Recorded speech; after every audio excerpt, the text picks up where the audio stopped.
কতগুলো মালা পড়েছো? বের করতে যাবো, চলো চলো বের করে আসি। তাহলে চিকেনটা খেয়ে নিলাম আমি, তুই থাক। চিকেনটা খেয়ে নে।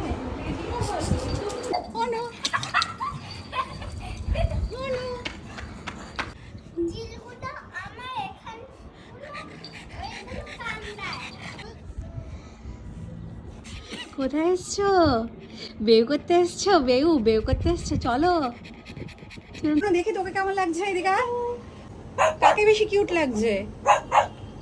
ও বাবা, সবাইকে তো কিউট লাগছে। প্লেনটা যখন উড়ে তখন মনে হয় কি এখনই একটা হাত দেবো নিচে চলে আসবে। চুপ করা হয় না, পুরোটা নিচে যায়নি কেন কি তোমার এটা এরকম? আমাদের গার্ডার পেয়ে গেছি। দেখ কি অবস্থা। দেখো এটা পুরো নিচে পড়েছে নাকি আটকে আছে ওখানে? চলো একটু ঠাকুর দেখতে যাবে না? চলো আজকে ঠাকুর দেখতে যাবে না? ঠাকুর দেখতে যাবি না?